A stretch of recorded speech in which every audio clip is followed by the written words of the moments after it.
ہٹ جاتے ہیں, تو اس چیز میں ہم کیسے کنسسٹنسی کے ساتھ یہ بھی کریں؟ بہت بہت شکریہ. دیکھیں جو آپ کی پہلی بات ہے اس کا تو پہلی بات آپ نے یہ کی تھی کہ وہ کمپٹیٹر کیسے بنے اور کچھ, وہ دیکھو بیٹا اس کے اندر قصور صرف بچوں کا نہیں ہے, پورے معاشرے کے اندر ایک ذہن میں آ گیا ہے کہ کچھ پروفیشن بڑے مقدس ہیں اور کچھ پروفیشن سیکنڈ گریٹڈ ہیں, کچھ پروفیشن تھرڈ ریٹڈ ہیں.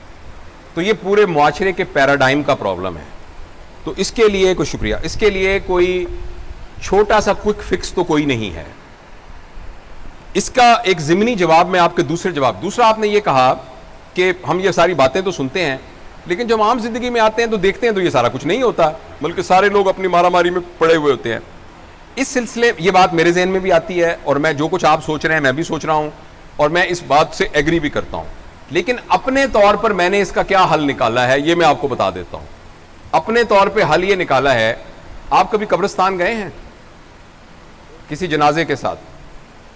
آپ نے دیکھا ہوگا کہ جنازے کے ساتھ جو بہت قریبی عزیز ہیں وہی جاتے ہیں, ورنہ لوگ جنازہ پڑھ کے تو چلے جاتے ہیں.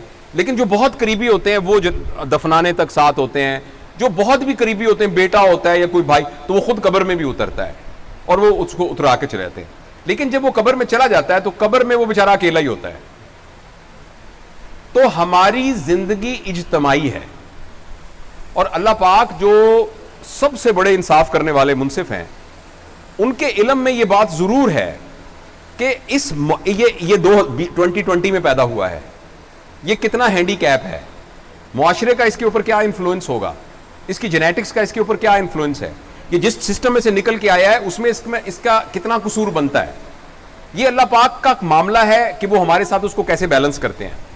آپ کو پتا ہے جب یہ پولو کی گیم ہوتی ہے تو دونوں ٹیموں کو بیلنس کیا جاتا ہے. ایک ٹیم کو ہینڈی کیپ دیا جاتا ہے ان کی گھوڑوں کی طاقت کے حساب سے اور ان کے سواروں کی طاقت کے حساب سے, اور اس کو کہتے ہیں کہ یہ 2.5 کا ہینڈی کیپ ہے. تو جب میچ شروع ہوتا ہے تو ایک ٹیم کے 2.5 گول آلریڈی آدھا گول بھی ہوتا ہے نا اس میں, تو 2.5 گول آلریڈی لکھ لیے جاتے ہیں اور اب وہ دونوں ٹیمیں برابر ہو جاتی ہیں. اب میچ شروع ہوتا ہے تو دوسری ٹیم نے پہلے 2.5 گول کر کے برابر کرنا ہوتا ہے کیونکہ وہ پہلے ہینڈی کیپڈ ہوتی ہے اس کی.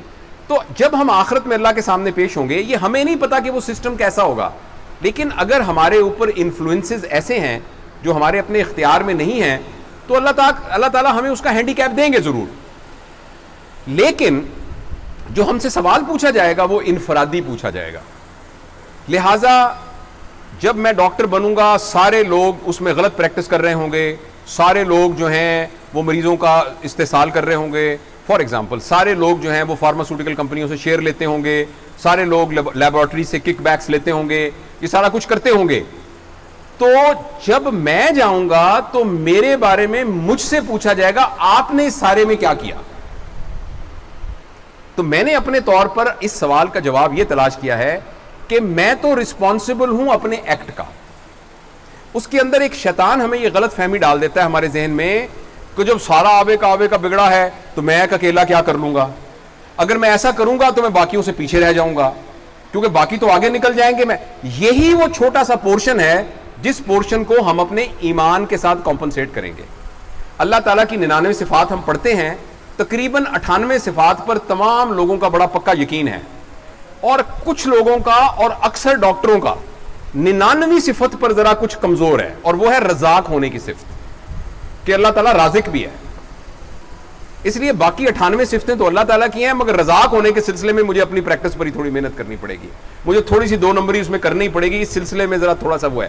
تو میں آپ سے یہ عرض کرنا چاہتا ہوں, معاشرے میں کچھ بھی ہو رہا ہے یہ دکھ والی بات ہے, یہ درد والی بات ہے, اس کے لیے کوشش کرنی چاہیے, مجھے بھی, آپ کو بھی, سارے سٹیک ہولڈرز کو بھی, حکومت کو بھی, اداروں کو بھی, سب کو کوشش کرنی چاہیے.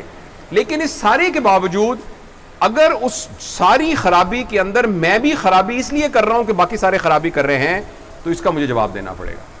تو اپنے طور پر جو آپ کا سوال ہے یہ بالکل جینون سوال ہے کہ معاشرے میں کیا کریں جب آبے کا آبا بگڑا ہوا ہے, لیکن میں نے اپنے طور پر اس کی تسلی اس لیے اپنے آپ کو دی ہے کہ میں نے وہ کرنا ہے جو مجھے میرے اللہ نے حکم دیا ہے, اور ایسا کرنے سے اگر بظاہر میں تھوڑا سا پیچھے بھی ہو جاؤں گا, لیکن میں ایک بتاؤں, میں نے تو اپنی 59 کی زندگی میں کبھی بھی ایسا نہیں دیکھا کہ جو سچ بولتا ہے اس کو نقصان ہو, جو بددیانت ہو اس کو نقصان ہو.